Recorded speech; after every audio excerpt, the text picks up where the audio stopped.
excited to be here to give you guys a little bit idea about me. I am new to the team here at Associated Employers, but I'm definitely not new to any of the information that I'm about to present today. So I do have a couple questions and want to make it a little bit more interactive. And I do apologize about my voice. I'm getting over a pesky cold, so hopefully you guys can hear me okay. And we'll just dive right in. So today we are going to cover one, defining organizational culture. Number two, keeping organizational culture with your remote workers. And lastly, I have some burnout avoidance tips for you. So just a little disclaimer here. The information in this program and any related materials are provided for general information purposes only. This information is not intended to provide legal advice, and participants may need to consider that the information provided may change over time due to changes in law and regulation. So to begin, what comes to mind when you think about company culture and your guys' company culture? You can chat in, you can do whatever you guys are comfortable with.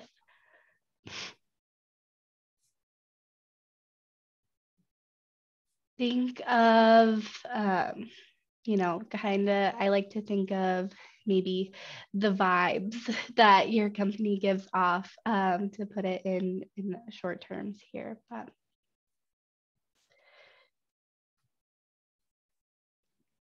we have culture defined here by the Oxford Dictionary. It's the customs and beliefs, arts, way of life, and social organization of a particular country or group. It's easy to think about different ethnic cultures, right? But you can also compare state to state. You can think of New York versus Montana versus Washington, versus Oregon. You can think of how everything is a little bit different there, but dive in a little bit deeper. You can also think of, city to city. So think of Seattle versus Spokane, Billings versus Big Timber. Culture is different feelings and a different sense of normal that that you feel. So yeah, the hidden rules, that's great. What is happening in the organization and how it affects the people within the organization. Great. Yeah. So focusing on business culture is defined based on values, beliefs, customs, written and unwritten rules. Again, I really think it can be easily summed up with the vibes of what you give off and how you interact with others. But it's how we conduct business and how we treat our employees. Are our employees worker bees, or are they pools of ideas and innovation, pieces of the whole? You can think about customers. Are customers a necessary evil of the job, or are they our top priority? Without our customers, do you really have a business? You can think of it that way. How do we treat them, and what actions are put behind this? So stuff like that to think about. In our community, are we involved with our community? This can be donating to local sporting teams or sponsoring events, getting out there and volunteering. Are we doing this only for exposure, or do we genuinely want to better our surroundings? It's how much freedom is given in personal expression, new ideas, decision making, not necessarily what is done, but how it is done. This can be down to what we allow our employees to wear, how our employees end up expressing themselves in the workplace. Is there only one way to complete the task? And, do we allow our employees to express their ideas and, their thoughts and opinions, and do we actually listen to those, right?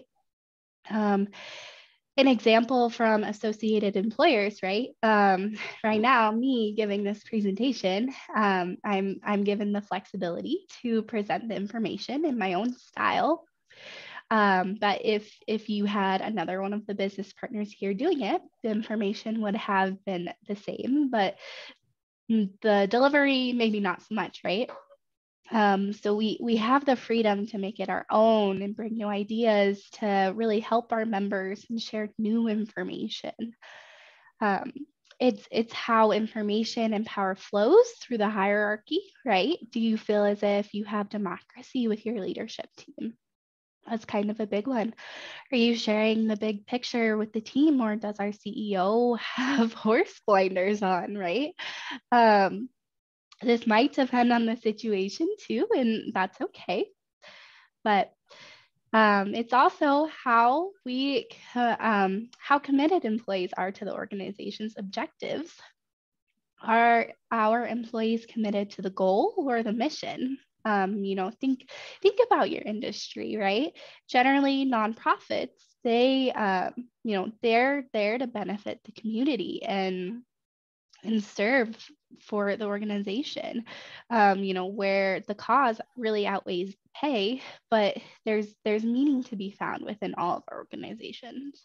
So another question. So who do you guys think defines your organizational culture? Think about all the different pieces of the puzzle and feel free to chat this in, and we'll get into who defines your organization culture.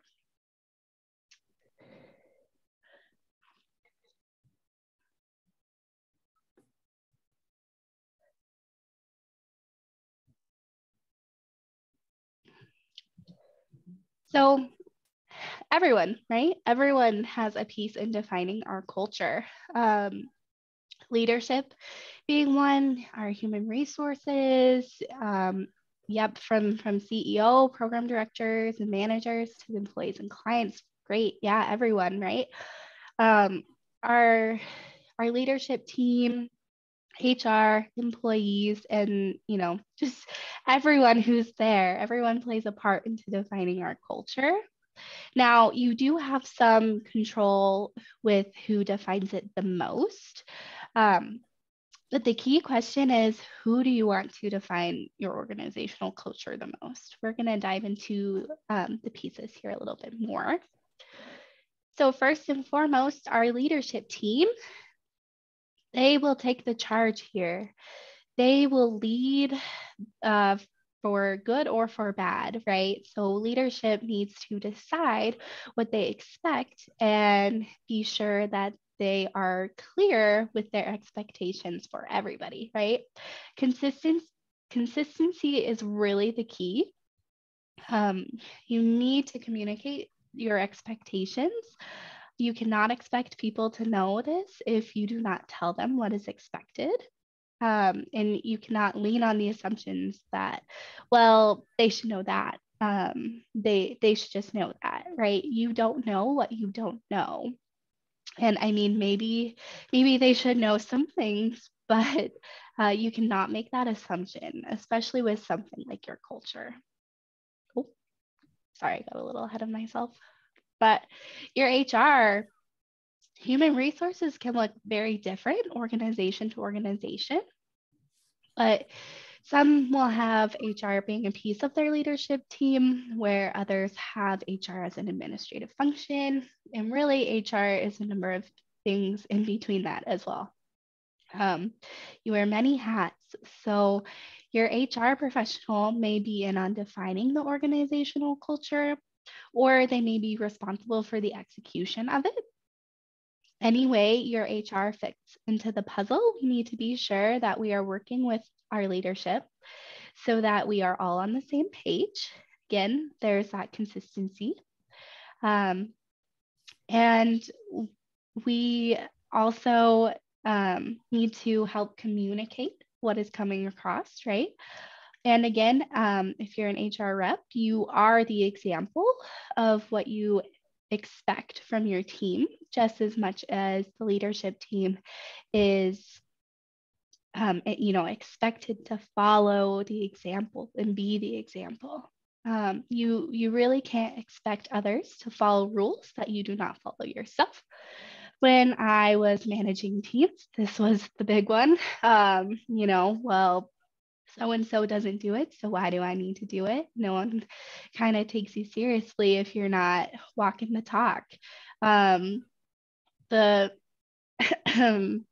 the explaining the why you're expecting someone to do what you're asking can help a lot with their understanding. Again, they don't know what they don't know, so maybe giving them more of a background of why it is this way will help them fully understand and expect to follow those rules as well.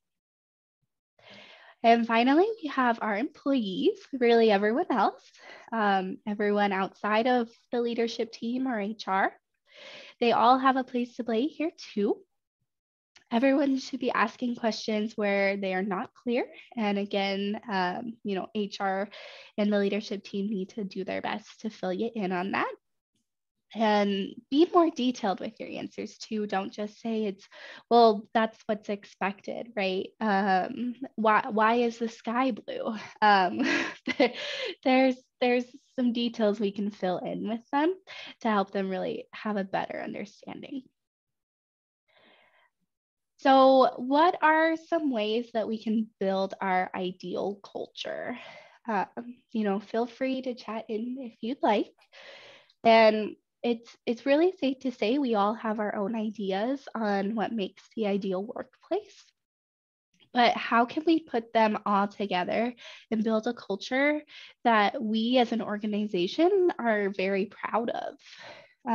Our leadership team will set the pace, but we can still incorporate ideas from employees and others into our culture, because if the culture is not right for our employees, that will lead to dissatisfaction with their jobs, or maybe their feelings towards the company, and this can begin a spiral into poor performance, loss of production, bad attitudes, really just metaphorically creating a spark for a burnout fire, right?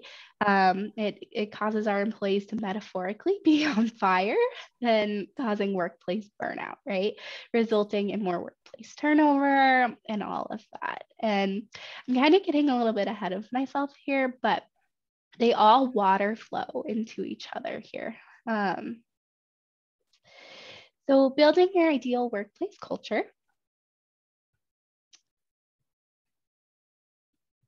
Sorry, jumping ahead again. Number one, we define your company's values.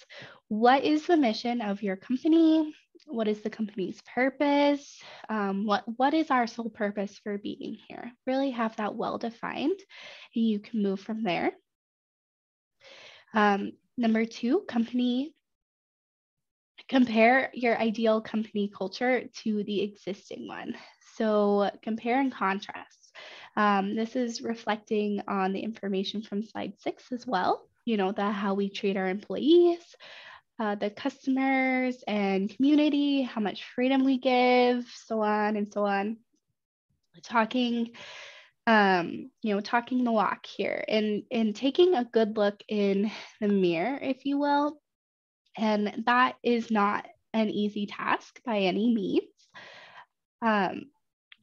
No one wants to think that they have poor company culture, or that they might be the person impacting the culture in a negative way. But it's important to find these things out so that way you can move forward. Number 3 on here, develop and maintain traditions. One thing that Associated Employers offers to both members and staff each year is an annual member meeting, and it's typically at the baseball fields at the Mustangs game. So, our members can come and enjoy the game, network with other members, and get to know our staff. A staff member can go enjoy the game, meet the member face to face, get to know them by more than just hearing them on the phone, right? It's a fun and relaxed environment. And it's a tradition that we all look forward to. And I think our members look forward to that as well. Um, Another internal example I can give you is whenever it's someone's birthday here in the office, someone will make treats and we'll all make time to go out there, have the treat, and wish them a happy birthday. Something that is just, maybe 10 to 15 minutes of the day. But again, it's another tradition that's maintained and I think speaks to our culture here. Something cool I've seen in companies' handbooks is that they'll give their employees a holiday for their birthday, right? The office isn't closed, but they get to take their birthday off. That's super cool and says something about your traditions and how you treat your staff too. So that's a cool example. Number 4 here, recognize employee achievements and contributions to the business. Have good communication and give praise when praise is due. That's kind of a big one. Notice how they are not only impacting the business by doing their jobs, but also how they champion the business culture. Another situation I've seen in company handbooks where a big piece of what they want to do is, help out their community. And they have a great volunteering policy that will allow them time off to go and volunteer somewhere for, the afternoon or a day. Stuff like that is really neat if you can, get something like that going. Number 5, accept and learn from mistakes.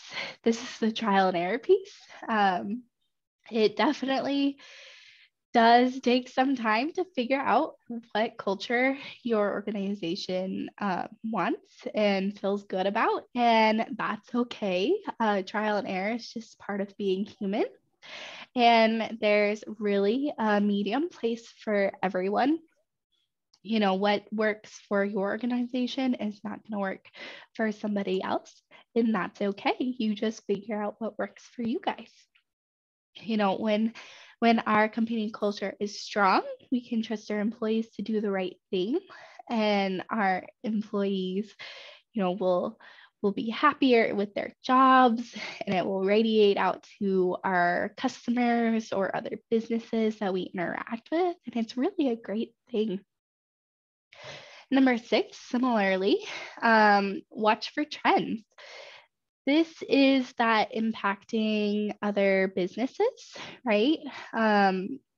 What are our competitors doing, or what are other companies doing to promote their culture or define their culture, and why is it working so well?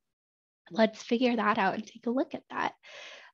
This is also the maintaining piece. Culture is something that you cannot just set and forget. It's kind of a moving, living thing, right? And it needs to adapt and change as time goes on, and as you grow your business, or as you incorporate new employees or new departments, right?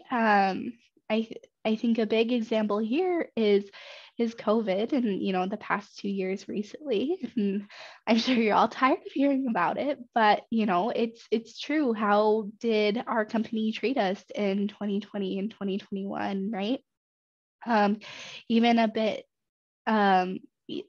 now, right? Still moving forward. Are we coming back to the workplace? Things like that. All of that says a lot about your company's culture. So, speaking of our remote staff here, piece number 2, keeping culture with your remote staff. The remote workplace is here to stay, and whether you're fully remote or doing a hybrid, there's so many different benefits to having remote staff or a hybrid work environment.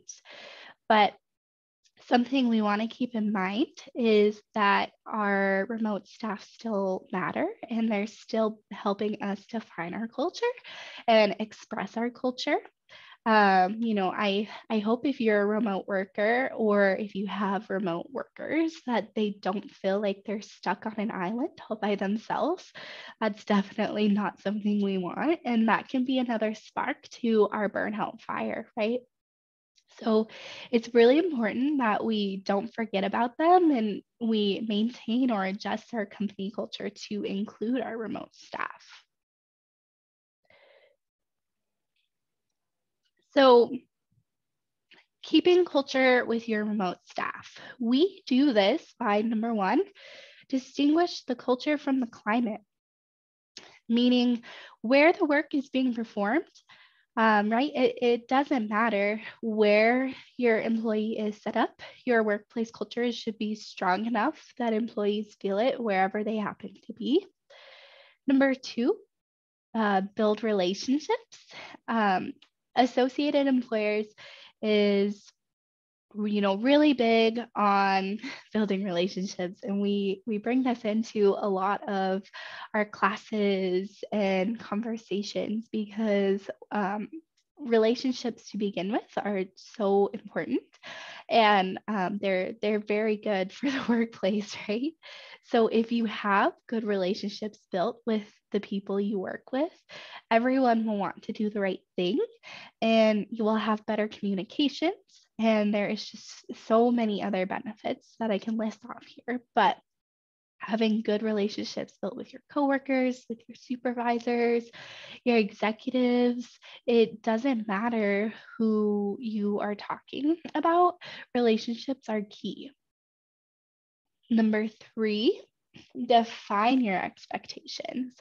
What does your remote agreement look like? Are you set up fully remote? Are you hybrid?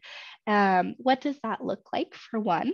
And if you don't have set business hours or something like that, let's define what our expectations look like and how to move forward, going remote or whatever it may be. Communicate those expectations. Again, communication is very important. You don't know what you don't know. So take time to explain things as such, and give them the why. And you should be in good shape for doing so. Having regular communications to deliver your new expectations or realign the old ones. Communication is built into so many aspects of this as well. Communication is vital to any process. It's important to not only communicate, but also listen. Um, Listen to what's going on, listen to what is being said. And if you are not listening, there's going to be some communication breakdowns and things are going to get missed. And having a communication breakdown can result in not feeling appreciated, not getting any recognition, and so much more that can be a spark to employee burnout. Number five, start new traditions. Here's that traditions piece again. As humans, we're kind of creatures of habit. So don't traditions and that go hand in hand. Consistency is key. One thing that AE did as an HR group here during COVID in the remote world, right? We had Friday morning meetings just to interact with each other. And sometimes they were about work, sometimes they're about our pets, sometimes they're about sporting teams, right? The idea of it is just to get everyone together and have that regular communication. If you look up ways to connect with your remote employees, you can find lots of really cool examples. So if you don't have something set in place, I definitely recommend Googling that and spending some time searching for some ideas there because the list of things goes on and on. Things like virtual happy hour. There's some stand up and stretch meetings where everyone comes on the screen, turns on their camera and someone leads some stretches or yoga poses. I thought that was really fun, but there's just so much room for creativity with that and so much potential. And you can have that trial and error piece again, keep trying and figure out something that might stick. Number 6 on my screen here is stay flexible. Again, it's that maintenance piece of it. Trial and error. Company culture is not a one size fits all. And that is true with how your remote setup is as well, right? So just it's really important to figure out what is going to work with your organization.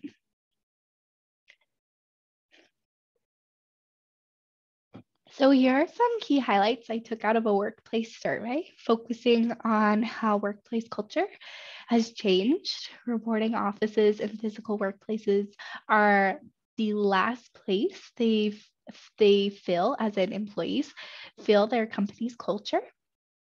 More than 32,000 individuals were surveyed, and with that, 35% of employees stated that culture at their organization has changed dramatically over the past 2 years. I would definitely agree with that. Only 28% of employees indicated they felt culture most strongly in the physical workspace. Remote and hybrid employees were more likely to report their company's culture has improved. On-site workplace, only employees were most likely to say their company culture has declined in the past 2 years. Highly engaged employees were 4.5 times less likely to say their company culture has declined or worsened in the past 2 years. So what is this saying, right? Well, to me, this is saying that our employees feel culture stronger when they have more freedom, right? The flexibility to work 3 days at home and 2 days in the office. This kind of survey is something that would be really great to launch out to your employees or suggest to your supervisors, to your leadership team, to kind of fill out where your company's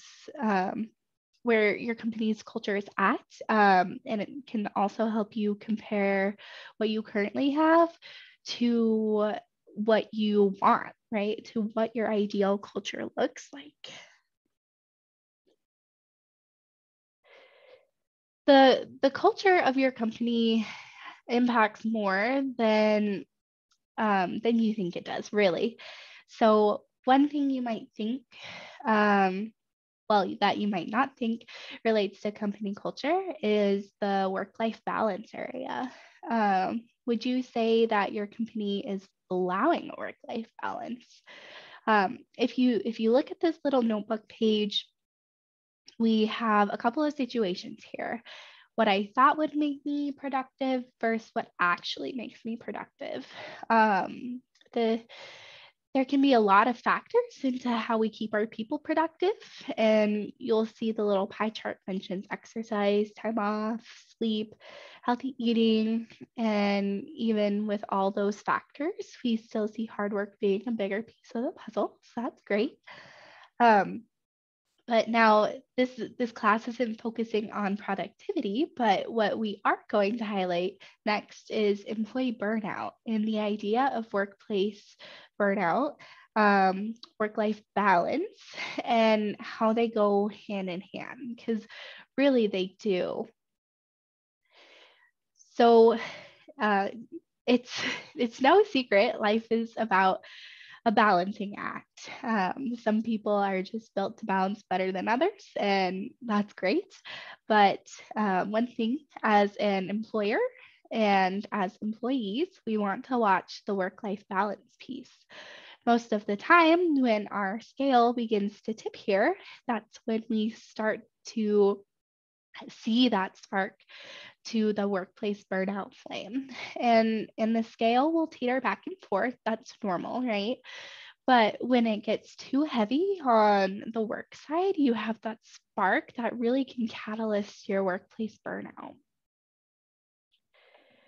So let's talk about workplace burnout. And this is definitely something that I don't wish upon anyone. It's a very real feeling, and it's very hard to deal with and to come back from.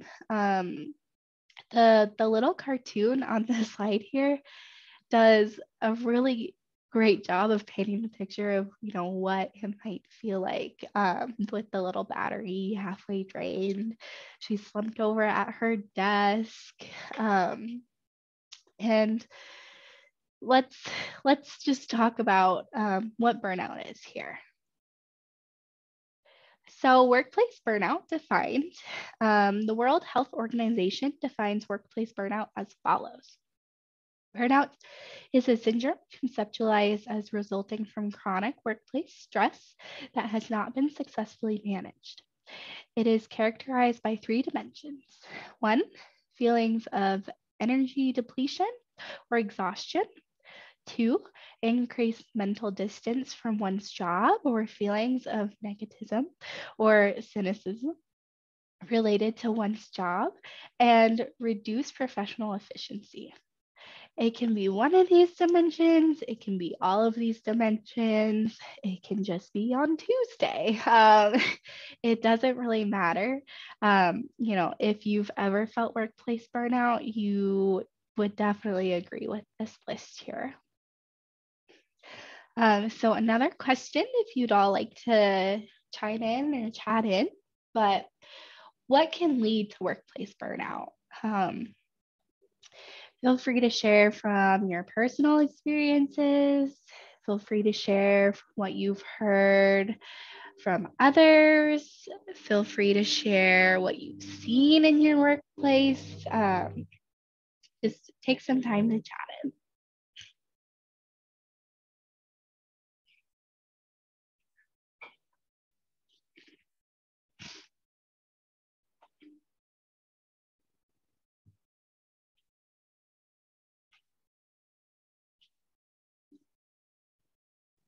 If you dread going to work in the morning, you're burnt out. Amen. That's a good one. Staffing shortages, trying to cover more than just one position. Management not appreciating and recognizing good work can lead to burnout. Yes, that's a good one.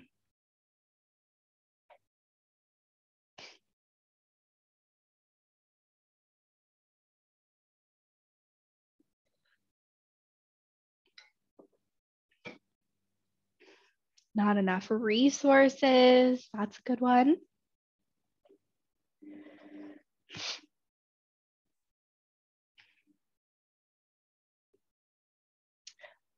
Overly complicated and inefficient systems, having more and more work to do without additional compensation, or not being appreciated for what has been accomplished. Yes, very good.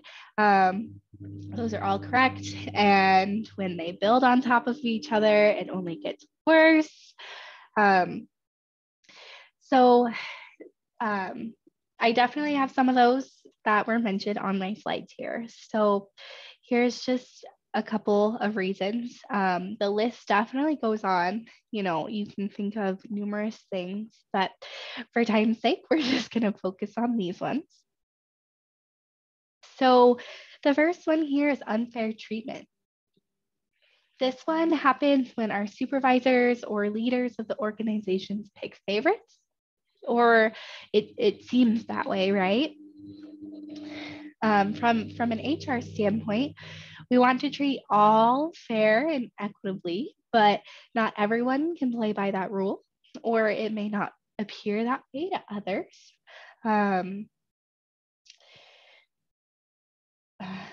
it's not other employees' business as to why they may have some sort of accommodation or something different going on, but it's important that we're not playing favorites, right? And if there is a reason that something's different, there's a reason for it. But other than that, we're playing a fair game here. Everyone is on the same page. I talked about this even with performance appraisals. This is a big one. You see it a lot. It's called the halo effect, where an employee is favored by their supervisor, so they give a great rating. Or the opposite of it, the horns effect, where they're not the favorite of their supervisor and their performance appraisal, reflects that. And neither of those is fair to anyone involved. And it's definitely a good reason for workplace burnout. Number two is unmanageable workloads. So the inefficient systems is a good reason too.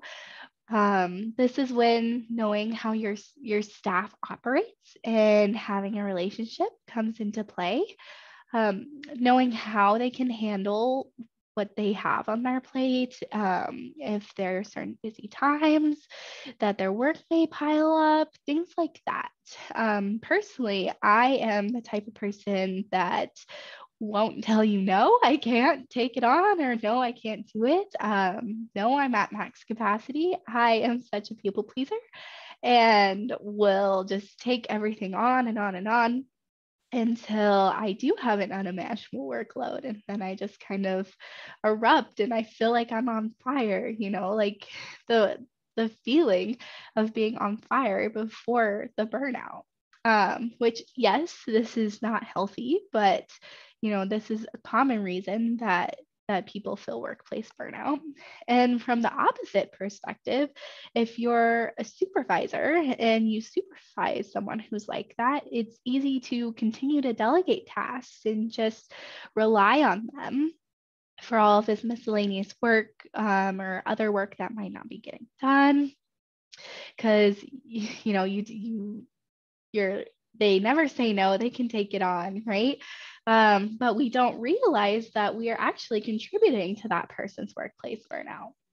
So again, checking in and having good relationship can aid in relieving this.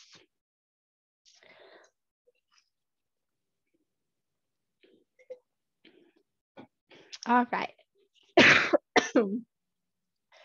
Sorry, guys. So insufficient rewards. This is a big one here too. A little acknowledgement goes a long ways.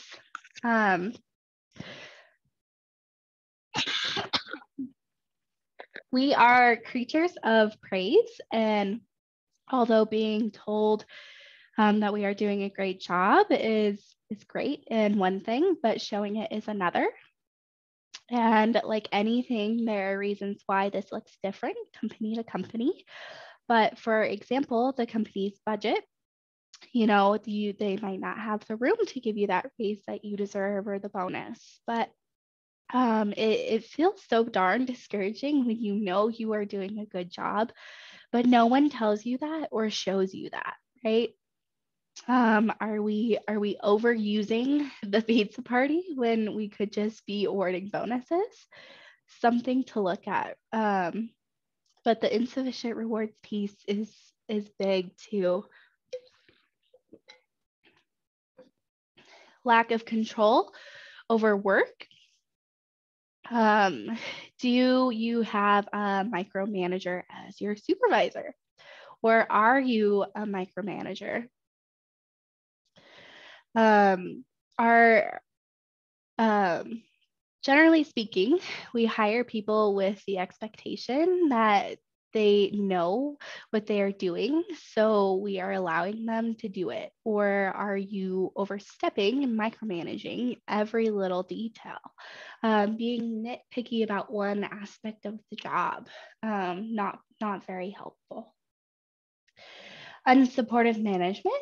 This can go along with insufficient rewards, but also if your management is not supportive of any of your ideas, your new creative, innovative ideas, do they want to hear from you?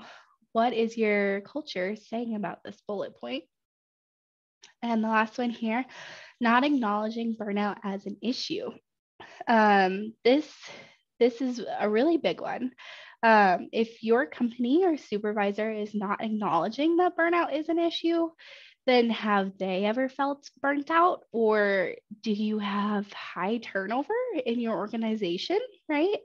Um, they might just have their rose-colored glasses on when really it doesn't look or feel that way to everyone else. Or maybe perhaps they are burnt out themselves, that they can't, acknowledge that it might be happening for somebody else. So how can we move from a burnout culture to a wellness culture? I think that's the best way to describe it. What do you want your ideal culture to be? If you are part of the burnout culture, you probably have high turnover. Your employees are stressed out. We might be missing deadlines because of this. How does your staff really feel? You can create an idea of a wellness culture that can promote certain things to ease the potential for burnout. Now, I'm not saying that employees will never feel burnout, because it is likely to happen, but there's ways that we can limit it. The easiest way for me to imagine burnout is on a little meter. So kind of similar to the ones that we have throughout areas talking about fire danger with Smokey the Bear on it. Each little notch is getting closer and closer and closer to extreme fire danger. And that's how I picture workplace burnout. Here we go. So how do we keep a balanced meter and not have it get to the point where it's in the dangerous red? Well, in real life, we water our lawns, right? We cut our grass and we water our lawns. That's a preventative measure, and it makes sense. The water and the moisture keeps the grass alive. So what does that look like in a business sense? Well, number one, you can take some time away, right? Use your PTO, use your vacation. That's what it's for. Enjoy some time away to disconnect and charge your battery. Whether you get on a plane and fly to Mexico, or you just unplug your work from your home setup, close the office door, and have a staycation. Time away from work should be exactly that. And when our people are away, let's not bother them, right? If it's something that can wait, and most of the time it is. As an employer, we can have competitive time off policies to help this. Um, and a day off should be exactly that. It should be a day off from work. So we don't check emails if we don't have to. Make your time away a priority to give yourself a proper break. Number two, lean on your connections. This is your work bestie, or sometimes they're called a venting buddy. And it's good to get those feelings out. Talk about them, feel them, express them. But, at some point, if we're constantly venting without an idea or solution or action behind it, then we are just complaining, and that can do the opposite to relieving burnout.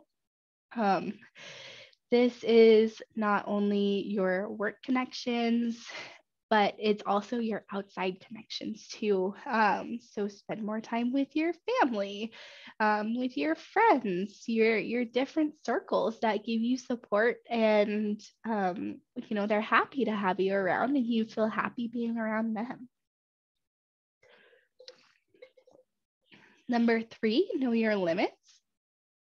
know when you're at max capacity and when you have an unimaginable workload. And for you people pleasers like myself, this is going to be really hard, but we need to set boundaries for ourselves. Um, can you delegate that task to someone else? Can you set a time in the future to address the other matters that don't have deadlines so close to now? We still want to do our jobs and what's expected of us. Um, you know, that's not the question here, but there is a way that we can set limits for work. And sometimes you figure this out with trial and error. But getting buried in your workload may seem like a never ending battle. And that's a quick start to burnout.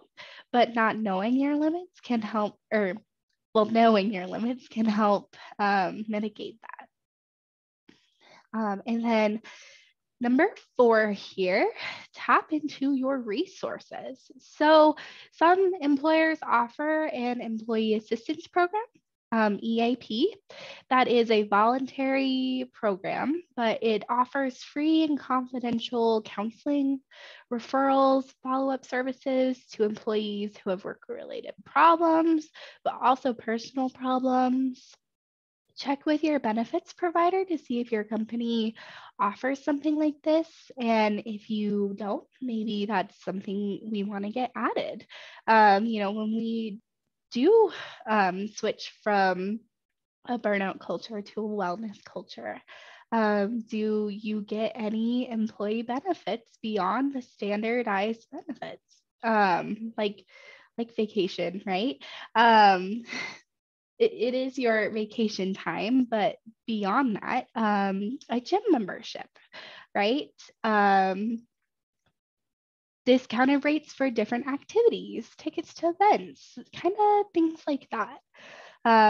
This does look different for every business, and that's why I recommend you speak with your HR or your benefits provider, whoever may have those answers or knowledge to maybe get something in place.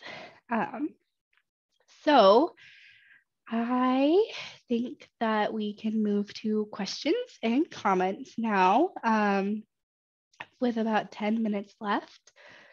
So Naomi, do I lean on you for this now? Do we have any questions? Well, I think just anyone, if you want to type it in the chat, or we can open it up if you'd like to be unmuted. You can go ahead and add your thoughts or your questions as well. I think we've got something in the chat. Let's see. I love the ideas of starting each Zoom meeting with a simple, quick, collective yoga stretch and appropriate joke. Yes, I love humor as well. Positive comments. Likewise, ending each meeting or email with a note of appreciation for the employee or for the leadership member. Be honest about your limits and ask for what you need, including asking for help or letting your supervisor know when you are being asked to do things that are beyond your understanding of your job description. Yeah, very good. I like that you mentioned in your job description because, a lot of the times if you've been in your role for so long, everything is just second nature, right? You might not even know it fell within your job description before. But yeah, that's a good one.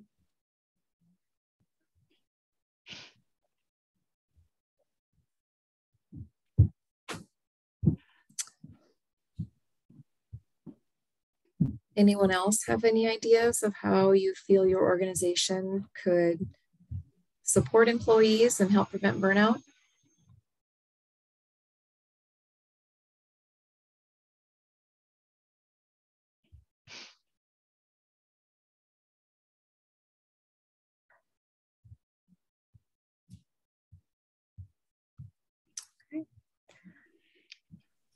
Well, we don't see any other questions or comments in the chat. So would you like to wrap us up with your final thought, Amy? Oh, I see another one. in Oh, here, there's Naomi. not. Okay. Has anyone tried a 4-day work week here? That's a great question. My husband is a plumber, so he is fortunate enough to work 4 10s. I know that's not always different, but he works 4 days because he puts in longer days, and he definitely has a better workplace balance because of it. HRDC is in the process of evaluating a 4-day work week. Yep. I've talked to another member recently too that changed their hours around for COVID, and it's just really worked well for them. So they're on a 4-week work week now, and they've adjusted their definition of full-time rate for benefits and everything to allow for that 4-day work week. Yes, love the 4-day work week. Yes. It's so nice to have a day for yourself. The weekends go too fast. Having an extra day would definitely be nice.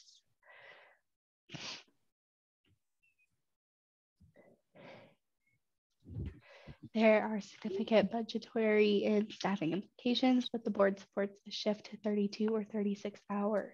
Yeah. Yeah, there's definitely a lot of things to consider. I can't remember the proper term for it, but I've also seen another employer have more of a flexible work week where they define their 7-day period a little bit differently. So they have half a crew that falls on a Monday shift and half that would fall on a Friday. And the way the pay period it works out, it still works out to give them, 5 days within that 7-day period, but it's kind of alternating Mondays and Fridays off. That's kind of cool.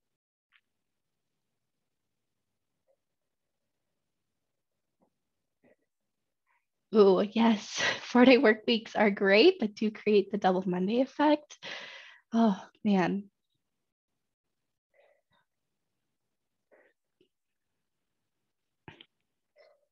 Okay. Well, yeah, if anyone has anything else to add, that would be great. I did provide my email and phone number up on the screen.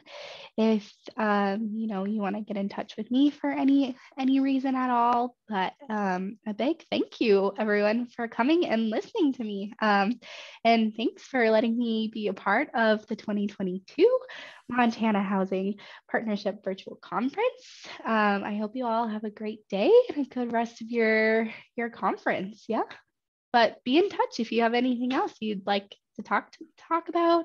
I can send out my slide deck. Just let me know. Wonderful. Thank you so much, Amy. And thank you everyone for participating in this session. Remember, you can always also participate in the community conversations through the Whova chat to talk more. We're now going to go to our 1-hour lunch break and look forward to having you back in our breakout sessions at 1 p.m. Thanks, everyone. Have a good lunch.